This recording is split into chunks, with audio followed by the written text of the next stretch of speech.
Hello everybody, it's TannerFishies here, back again with a new Ninjago video here on the channel. In today's video, we are once again going to be discussing the new lineup of Ninjago 2022 sets, presumably for Season 16 or whatever is going to be coming in 2022. Now, these list of sets have actually opened the door for several possibilities of discussion, one of which being the big question, what exactly is EVO? In case you guys have not seen the new Ninjago 2022 set listings, you'll see it on your screen right now. As you can see, several sets in this wave have the phrase EVO written after some of them. Examples of this include Jay's Thunder Dragon EVO, Zane's Power Up Mech EVO, Kai's Fire Dragon EVO, Lloyd's Race Car EVO, etc, etc. EVO is going to be a pretty big thing next year. But what exactly is EVO? You know, aside from being a character from Hero Factory, which is a very underrated series. I highly recommend you check it out. So a lot of people are thinking right off the bat, EVO stands for evolution. Perhaps these are in fact legacy versions of previous Ninjago sets,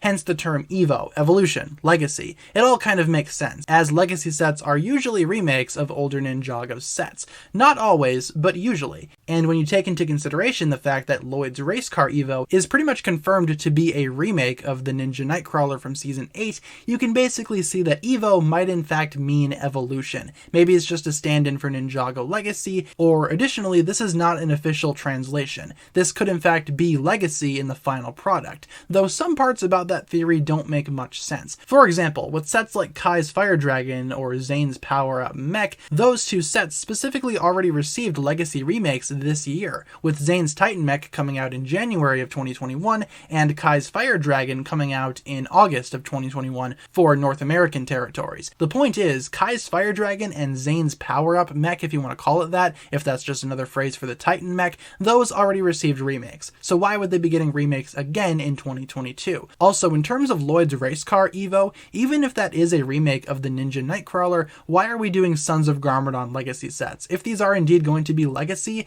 why are we doing something so recent? It just seems like we skipped over a lot of stuff in order to jump straight to Season 8 Legacy sets. The only one that would make sense in this context is Jay's Thunder Dragon, because in 2022 we are fully expecting a Legacy version of at least one more of the original Ninjago dragons, and if it is going to be Jay's dragon, then I wouldn't be surprised. The only issue with that set is that the piece count is very low. So right off the bat, I do not think that EVO stands for Ninjago Legacy. I think there are just too many red flags here, and Legacy sets being in this lineup don't really make that much sense. So if EVO is not going to be a stand-in for evolution, or in fact Legacy, what exactly does EVO mean? Well, in context, once again, it could very well mean evolution in a different way. I'm not sure if EVO is going to stand for something like EVO. I'm not sure if that's going to mean anything. Maybe the Ninjago series will come up with their own definition of what EVO means. But there is a big rumor right now regarding these sets, and this was even confirmed in some of the set descriptions.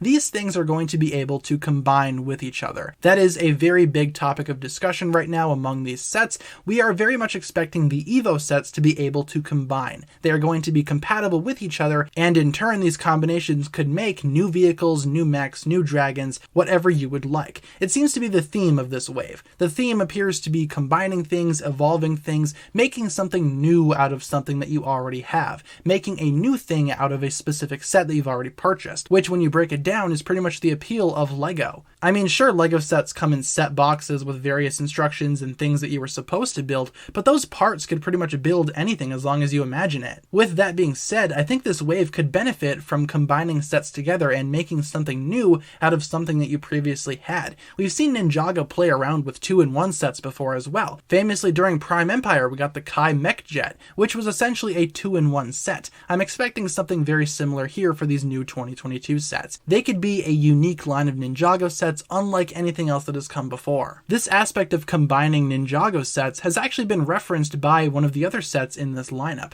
that of course being the Ultra Combo Ninja Mech, which according to the set descriptions is going to be a large mech which is essentially a Voltron or Power Rangers version of a ninja mech, with each of the original 4 ninja operating a specific part of the mech. The head and shoulder pads are presumably going to be manned by Jay, the arms are going to be manned by Cole, the body is going to be manned by Kai, and the legs are going to be be controlled by Zane. This is a very good sounding set, and I can't wait to get my hands on it. I can't wait to see what this thing looks like when it comes out, and I feel like the aspect of combining sets is already kind of established by this set right here. Maybe in the context of the Ninjago show, we could see these EVO mechs come together to create this large mech, while in the context of the sets, the EVO sets can be combined together, while you could buy the actual big combination set as its own thing. That does kind of go against the values of LEGO like I just mentioned, but I could see it working that way. There are of course other ways that these sets could basically coexist, but I am very much expecting these to combine. The entire wave might even operate with this standard. We already know that some parts of the Ninja Training Center, for example, can be added onto the Ninja Dojo Temple. It appears that these sets are very much going to focus on combining things, moving things around, and once again creating something new out of something that you have already purchased and obtained. So in general, I think that the EVO sets don't mean legacy. I think they mean you could evolve the sets even further. You can make something new out of something old. You can create whatever you want out of these sets. It's what LEGO has always stood for, and if Ninjago is going to be going this route, I cannot wait to see what these sets end up being like. I think if these sets are in fact going to be for Ninjago Season 16, and will indeed line up with that actual season, then maybe this season could be the most technological out of all of the seasons that have come before. Even more so than other previous technology-based seasons. For example, Rebooted. Those sets were awesome, but they never really captured that technology feel. I feel like these sets could totally do that and create, once again, a very unique line of Ninjago sets unlike anything we have seen before. I, for one, am very much looking forward to these EVO sets and this entire wave. I'm excited to see what's going to come out of this, and I'm curious to see how close I am to predicting this wave. At the end of the day, you guys, I feel like EVO just basically means that you have the option to combine those sets.